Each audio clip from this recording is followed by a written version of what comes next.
are you setting your goals? Where are you writing your goals down?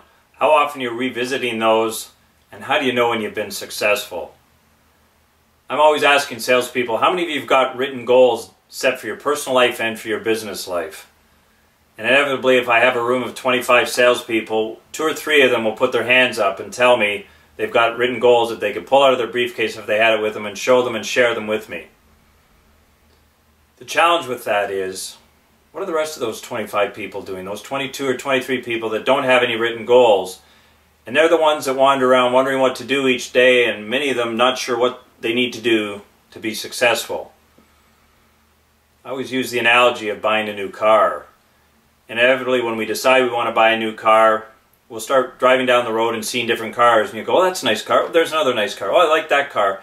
And you'll see 20 different cars in a day, and you're no closer to buying that new car.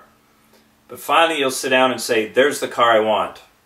So let's say you decide you want a brand new Mercedes-Benz C300 4MATIC.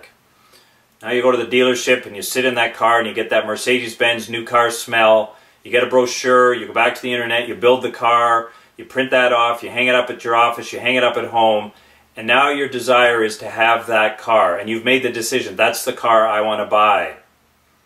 Here's what starts to happen. As you start to drive down the road from that day forward, you see every Mercedes-Benz C300 on the road. And you see those cars were always there. You just never had a focus on them. Same thing can be said for our goals. If you've not written down the goals, if you do not know what you want and that you're clear on it, then whatever happens every day and whatever you get caught up in happens without you giving direction to it. The minute you write down and say, this is what I want to have happen, I'm going to set these goals for myself personally and in business. All of a sudden, once you do that and say, this is what I'm going to do, then those things start to happen. Same thing that when you decide which car it is you want to buy. So I want you to take some time over the next 2 weeks and write down what are the 2 or 3 goals you want to set for yourself personally and 2 or 3 goals you want to set for yourself from a business standpoint, and go and make them happen and watch what happens. I think you'll be pleasantly surprised, and more importantly, you'll start to make things happen in your life that are important to you and to your family. So go away, set some goals, good selling, and have fun.